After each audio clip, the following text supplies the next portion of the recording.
جناب عزت مآب خرم سہیل صاحب، سول جج فرسٹ کلاس رحیم یار خان، میری بہن نوشین صاحبہ، الوی صاحب، ملک تنویر مشن صاحب،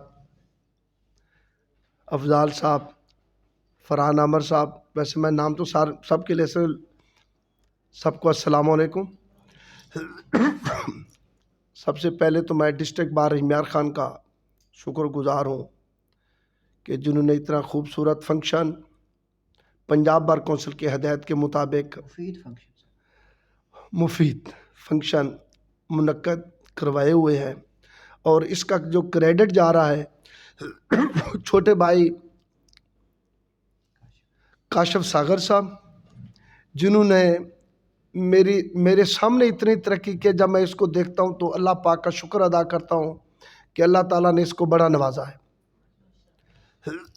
اسی طرح دوسری سسٹر نعمانہ فرید صاحبہ، نعمانہ فرید کانجو صاحبہ بھی ہمارے ایک آفس سے، جو میرے بھائی ہیں زید خان بنگش صاحب اس آفس سے ہیں۔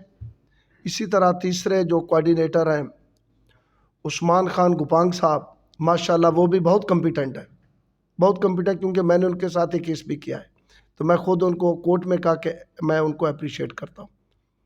اب موقع کی مناسبت سے جہاں ہمارے شہر کی نمائندگی فرحان عامر صاحب کرتے ہیں، جہاں کوئی مظلوم کا دکھ ہوتا ہے وہاں پہنچ جاتے ہیں، ان کی مہربانی کی آج اس لیکچر کے لیے بیٹھے ہوئے ہیں اس لیکچر میں، حالانکہ یہ جہاں غیر مسلم کا مسئلہ ہو، کسی غریب مظلوم کا مسئلہ ہو، وہاں پہنچے ہوتے ہیں یہ۔ اب خرم سہیل صاحب کی موجودگی میں تو میری سمجھ نہیں آ رہی کہ میں نے بولنا کیا ہے۔ اب میں کیونکہ ایک عرصے سے لیکچر ہو رہے ہیں، میں تو صرف اپنی حاضری لگوانے آئے ہوں اپنے چھوٹے بھائی کی ریکویسٹ پر۔ ان کا آرڈر تھا، کاشف ساگر صاحب کا آرڈر تھا، میں اپنی حاضری لگوانے کے لیے آیا، ادھر آئے تو خرم سہیل صاحب اتنے خوبصورت لیکچر تھا کہ جو کتابوں میں نہیں چیزیں ملتی۔ اب میں اسی کو آگے بڑھاتے ہوئے اویسو ڈینائل پہ جو بات فرما رہے تھے خرم سہیل صاحب، اویسو ڈینائل ایڈمیٹڈ فیکٹ ہے۔ اکثر دعووں میں، جواب دعووں میں یہی لکھا ہوتا ہے غلط ہے، غلط ہے، غلط ہے۔ یہ جواب دعویٰ نہیں ہے، اویسو ڈینائل ہے۔ اس پہ جو اعلیٰ عدالتیں ہیں، عدالت عظمیٰ اور عدالت العالیہ، بے شمار ججمنٹس آ رہی ہیں کہ ایڈمیٹڈ فیکٹ، یہ اویسو ڈینائل جو ایڈمیٹڈ فیکٹ ہے، اسی پہ دعوے ڈگری ہو رہے ہیں۔ اس کے ساتھ کیونکہ باتیں تو انہوں نے ماشاءاللہ وہ سول کی کر دی، میں ایک تو چینج آف انویسٹیگیشن پہ کرمنل لائر ماشاءاللہ کافی آئے ہیں۔ چینج آف انویسٹیگیشن پہ ایک تو مرحلہ ہے پولیس کا، فرسٹ اپلیکیشن ڈی پی او کو دینی ہے، وہ اسٹینڈنگ بورڈ ہے، سیکنڈ آر پی او ہے، تھرڈ وہ ہے آئی جی ہے۔ لیکن اس کے بعد جب اس میں جو اہم پوائنٹ ہے، جب چارج فریم ہو جائے گا، چارج فریم ہونے کے بعد انویسٹیگیشن چینج نہیں ہو سکتی، کیونکہ اکثر چارج فریم ہو جاتا ہے، انویسٹیگیشن پولیس چینج کر دیتی ہے۔ اس میں جسٹس وحید خان صاحب نے، اور اس سے پہلے 2011 میں آنریبل سپریم کورٹ کی ججمنٹ آئی، پھر جسٹس وحید خان صاحب نے اس پوائنٹ پہ 3-4 ججمنٹ دیں کہ جب چارج فریم ہو جائے گا، کورٹ نے کاگنیزنس لے لیا ہے تو پھر انویسٹیگیشن کلوز۔ اکثر دیکھا جاتا ہے چارج فریم ہونے کے بعد پولیس انویسٹیگیشن کی طرف جا رہی ہے، ایک طرف کورٹ نے کاگنیزنس لے لیا ہے۔ تو اہم جو ایشو اس میں یہ ہے کہ جب دیکھیں کہ اگر کوئی ایسا کلائنٹ آ جاتا ہے ایکیوز سائڈ سے یا کمپلینٹ سائڈ سے، اگر اس کا چلان سینڈ ٹو کورٹ ہو گیا ہے تو وہ دوسری پارٹی گئی ہوئی ہے چینج انویسٹیگیشن میں، تو آپ اس کے لیے عدالت العالیہ میں ریٹ دائر کر سکتے ہیں اس کو رکوانے کے لیے کہ جناب یہ لا یہ ہے، اب انویسٹیگیشن نہیں ہو سکتی۔ دوسرا اس میں اسی سے ریلیٹڈ پوائنٹ ہے ایگری ڈس ایگری کا، کہ اخراج رپورٹ آنے کے بعد اگر کورٹ اس کو ڈس ایگری کر کے سمن کر لیتی ہے تو پھر رویہ ہے، وہ جوڈیشل آرڈر ہے، ایسے نا جج صاحب، وہ جوڈیشل آرڈر ہے. پھر رویان ہے، اگر طلبی ہو گئی ہے تو. اگر سمننگ نہیں ہوئی، اگر ایگری ہو گئی ہے، پھر وہ آرڈر جو ہے ایگزیکٹو آرڈر ہے، پھر اس کے خلاف ریٹ ہے. یہ بڑی بریک بینی ہے ایگری اور ڈس ایگری پہ کہ ریٹ کہاں ہے اور رویان کہاں ہے. جہاں سمننگ ہو جائے گی وہ آرڈر ریوائزیبل ہے، اور جہاں سمننگ نہیں ہوئی اس کو ایگری کر لیا. وہ اس پہ لارڈشپ مسٹر جسٹس چیف جسٹس بلکہ ریٹائر جو ہوئے ہیں قاسم خان صاحب، ملتان بینچ کی ان کی پہلے ججمنٹ ان کی آئی تھی اسی پوائنٹ پہ. پھر تو بعد میں آتی نہیں کہ ایگری ڈس ایگری پہ رویان کہاں ہونی ہے، ریٹ دائر ہونی ہے، ریٹ کہاں ہونی ہے. تو جب ایگری ہونے کے بعد اکثر دیکھا جاتا ہے کچھ دوست جو ہے رویان دائر کر دیتے ہیں یا اپیل دائر کرتے ہیں، اس کا ریمیڈی وہیں ہے. کیونکہ کافی ٹائم سے بیٹھے ہیں دوست بھی، تو میرا اندازہ ہے وہ اکتا چکے ہوں گے. اب میں میرا اندازہ ایک پوائنٹ اہم جو میں عرض کرنے چل رہا ہوں جو پہلے لیکچرز ہوئے وہاں نہیں ہوا، وہ ہے لینڈ ایکوزیشن ایکٹ کتاب، کہ جہاں رقبہ ایکوائر ہو رہا ہے اس کا ایک پروسیس ہے. پہلے سروے ہوتا ہے، مقامی پٹواری سروے کرتے ہیں. سروے کرنے کے بعد L A C land acquisition collector کو اس کی رپورٹ جب جاتی ہے، پھر وہ سیکشن 4 کا گزر نوٹیفیکیشن جاری کرتے ہیں. گزر نوٹیفیکیشن پھر اس کا ان کا پروسیس ہے. اپنا پروسیس ہونے کے بعد بیفور ایوارڈ اگر نوٹس ہونے کے بعد اگر کسی کو آبجیکشن ہے کہ جناب میری زمین کی مالیت تو 20 لاکھ پر ایکڑ ہے یا 20 لاکھ پر کنال ہے، مجھے 10 لاکھ دی جا رہی ہے، تو آپ اسی ایل اے سی کے پاس آبجیکشن فائل کرنے ہیں. وہ ضروری ہے. ادھر میرا اندر کم از کم کوئی 50 ریفرنس دائر ہوئے، اس میں 1-2 میں آبجیکشن تھے. اکثریت بلکہ سینئر جو ہمارے انہوں نے بھی آبجیکشن، کیونکہ پارٹیاں نہیں آتی نا. جب لینڈ ایکوائر ہو رہی ہوتی ہے اسی وقت فوراً اس میں دیکھنا ہے کہ اگر کوئی مشورہ کرنے کے لیے آئے کہ وہاں آبجیکشن فائل کروانے ہیں. لینڈ ایکوزیشن کلیکٹر اکثر تحصیلدار ہوتے ہیں یا گورنمنٹ پنجاب کسی اسسٹنٹ کمشنر کو بھی اپائنٹ کر سکتی ہے. اب نیکسٹ مرحلہ ہے سیکشن 11 کے تحت وہ آ گیا ایوارڈ اناؤنس ہو گیا. جب ایوارڈ اناؤنس ہو گیا ہے، میں نے اکثر 1-2 کیسوں میں دیکھا ہے کہ اکثر دوست اس ایوارڈ کو بیفور ایڈیشنل کمشنر یا کمشنر چیلنج کر دیتے ہیں. ایل اے سی کے تحصیلدار کیونکہ اسی حکم کر رہا ہوتا ہے، وہ ایوارڈ اناؤنس کر رہا ہے، سیکشن 11 کتابیں وہ درست نہیں ہے، کیونکہ اس کی ریمیڈی ریفری کورٹ ہے. پہلے وہ ریفرنس جو ہے اسی ایل اے سی کورٹ میں دائر ہونا ہے، ادھر ہی جو لینڈ ایکوزیشن کلیکٹر ہے، جس ضلع کا بھی ہے، جس تحصیل کا بھی ہے، وہاں اپنی فائل دینی ہے. اپنی مکمل دعویٰ، جس طرح دعویٰ لکھنا ہے اسی طرح دعویٰ لکھنا ہے. اس کا پورا مکمل سوٹ ہے، پورا مکمل اپنے آبجیکشن لکھنا ہے کہ یہ گراؤنڈ ہے، میری زمین ایسی تھی اب ایسے ہو گئی ہے، اتنے کی تھی، اس کی حیثیت اتنی ہے، اہمیت اتنی ہے، لبے سڑک ہے، کمرشل ہے، زری کو کمرشل کو زری کا ریٹ دیا ہے، سارے گراؤنڈ اس میں لکھنے ہیں.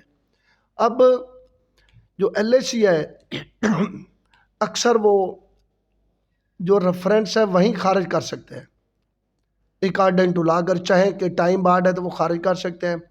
اگر وہ اکثریت وہ ادھر بھیج دیتے ہیں بیفور سینئر سول جج صاحب، کیونکہ ریفری کورٹ ہے ڈسٹرکٹ میں ایک ہے، صرف سینئر سول جج صاحب. وہاں ریفرنس آنا ہے، وہاں پھر پوری سمننگ ہونی ہے، طلبی کا مرحلہ ہونا ہے، وہ اسی طرح سوٹ کی طرح. پھر جواب آنا ہے، پھر ایشو فریم ہونا ہے، پھر ایویڈنس دینی ہے. اس ایویڈنس میں پھر ہم نے ثابت کرنا ہے کہ جناب میری زمین تو کمرشل تھی، مقامی ڈی بی سی نے، ڈسٹرکٹ پرائز اسیسمنٹ کمیٹی نے جو پرائز اسیس کی ہے وہ غلط کی ہے. میری تو کمرشل اراضی کو انہوں نے زری کا ریٹ لگا دیا پورے مکمل موضع کے ساتھ. پورے موضوع کا ایک ہی ہوتا ہے، لیکن جو لا ہے وہ علیحدہ علیحدہ پورشن بنائیں گے، کمرشل کتنی ہے، زرعی کتنی ہے، انڈسٹریل کتنی ہے. اس گراؤنڈ پہ ہم نے اس موضوع کے انتقالات دینے ہیں. اکثر پھر کیونکہ رقم چھپانے کے لیے انتقالات ہر کوئی کم کرائے ہوتے ہیں، یہ بھی ہے. اب کوئی پہ رجسٹریاں شاید مل جاتی ہیں، اس موضوع میں اگر کوئی انڈسٹری لگی ہوئی ہے، کوئی انڈسٹری اگر بڑی نہیں ہے تو کم از کم یہ منی فلور مل تو ہر موضوع میں ہے. یہ جو چکیاں ہوتی ہیں آٹے کی، یہ ہے آرے والی ہوتی ہیں، یہ ساری انڈسٹریل میں آ رہی ہیں. وہ اس کے بجلی کے بل وہ ایگزبٹ ہو سکتے ہیں بتاؤ ڈاکومنٹری ایویڈنس کہ جناب میری زمین کمرشل ہے، لبے سڑک ہے. اس کے لیے اکثر جو ریفرنس ہیں وہاں ایویڈنس، ہاں ادھر جو ماشاءاللہ خادم صاحب یا ہمارے وہ استاد محترم کی سیٹ ہے سردار سمیع خان صاحب کی، وہ ایک مکتب جہاں ہم نے دن رات کام کیا، سیکھا. اب بھی میں طالب علم ہوں، جہاں ہر قسم کا کیس آ رہا تھا. ماشاءاللہ میرے دوست بیٹھے ہیں، میرے بھائی، میں نے اور ان کے یوسف علوی صاحب نے اکٹھے کام کیا ہے. یہ مجھ سے بہتر لا جانتے ہیں کیونکہ ہم دوسری لائن پہ چلے گئے سیاست میں. تو اب کتابیں پڑھنی ہیں، جب تک رسالے، اب تو اس کا دور آ گیا، نہیں تو کم از کم ایک ججمنٹ ضرور پڑھنی ہے. ججمنٹ پڑھنے سے نا سول کورٹ کا جب فیصلہ پڑھیں گے تو پتہ چل جاتا ہے کہ سول جج نے کیا کیا، کس گراؤنڈ پہ دعویٰ ڈگری کیا، کس گراؤنڈ پہ خارج کیا. اسی گراؤنڈ پہ آگے اپیلٹ کورٹ کا فیصلہ، پھر آنے ہائی کورٹ کا فیصلہ.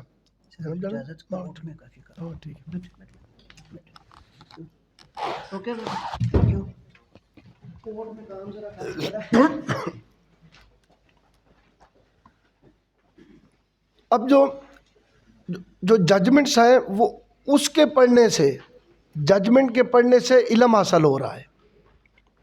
اب میرا تو مشورہ یہ ہے، ریکویسٹ ہے کہ آپ اپنی فائل کے ساتھ جو ریلیٹڈ کیس ہے اس کو آپ ایک دفعہ پڑھ لیں، سمجھ نہیں آئے تو دوسری 2 دفعہ پڑھ لیں. مجھے یاد ہے کہ میرا ابھی لائسنس نہیں آیا تھا تو میں نے اپنے رسالے لگوا لیے تھے، PLD SCMR CLC پورا مکمل سیٹ 99 سے اب تک نہ وہی آ رہا ہے. اب میں ہر مہینے وہ پڑھتا ہوں اس مصروفیت کے باوجود، کیونکہ میں نے اپنے بھائیوں کی نوکری بھی دینی ہوتی ہے سیاست کی وجہ سے. صرف 1 سال نہیں پڑھے تھے 2020 میں، جب آپ لوگوں نے، بھائیوں نے مجھے ذمہ داری دی، لیکن جب سال ختم ہوا اس کے بعد میں نے پڑھے ضرور اس کو. میں نے بنڈل جلد کے لیے نہیں دیے تھے. اس کے پڑھنے کا فائدہ یہ ہے کہ آپ کے ذہن میں ہوتا ہے کہ جو کیس آ رہا ہے نا، ذہن میں ہوتا ہے کہ اس پہ ججمنٹ ضرور آئی ہوئی ہے. ماشاءاللہ افضال صاحب کے ساتھ میں نے کیس کیے تو نہیں ہیں، لیکن وہاں پتہ چل جاتا ہے کہ کیس کر رہے ہیں. ان کی ڈرافٹنگ، ایویڈنس، علوی صاحب تو ماشاءاللہ انہوں نے ہمیں ایک کیس میں وہ پھنسا دیا تھا. تو میری ریکویسٹ یہ ہے، ایک تو کورٹ کی عزت ہے، ایڈوکیسی میں فرسٹ ہے کہ کورٹ کی عزت ہے، کورٹ میں کیسے جانا ہے، یونیفارم میں جانا ہے، اس میں ہماری رسپیکٹ ہے. اب آتے ہوئے ہم جب ہمارے نئے دوست آ رہے ہیں نا، وہ پہلے سال ہی کہتے ہیں کہ ہم نے تو جناب نہیں سیکٹری بننا ہے. اچھا سیاست میں جانا ہے، سیاست کر لیں گے، کم از کم 10 سال جو ہے نا، کم از کم پریکٹس ٹکا کے کر لیں، پھر سیاست ہو ہی جاتی ہے. یہ افضال صاحب کو میں ہر سال ریکویسٹ کرتا ہوں کہ افضال صاحب آپ الیکشن لڑیں، ہم آپ کو الیکشن لڑواتے ہیں. کہتا بھائی جانا یہ نہیں لڑنا. تو ماشاءاللہ کہاں گئی کیبنٹ، یہ جو یہ کروا رہے تھے کاشف اچھا جج صاحب کو چھوڑنے گئے. ویسے ان کا ایکٹ پنجاب بار کونسل، مجھے وہ لیگل ایجوکیشن کمیٹی کے جو ہیڈ ہیں، میں وہ اللہ کے فضل و کرم سے الحمدللہ اپنی فٹنس کے سلسلے میں گیا سرٹیفکیٹ لینے کے لیے لاہور. تو وہاں مجھے ملے بیرسٹر صاحب، انہوں نے کہا یار آپ کی رحمیار خاں میں بہت اچھے پروگرام ہو رہے ہیں. میں کہا یہ اللہ کا انعام ہے کہ ہماری بار پہ بھی اللہ کا فضل ہے. تو جسٹس منیر خان صاحب اسی بار سے، ان کی جو ججمنٹ ہے فوجداری پہ 88 میں پہلی ان کی ججمنٹ آئی تھی، 88 PCRLJ میں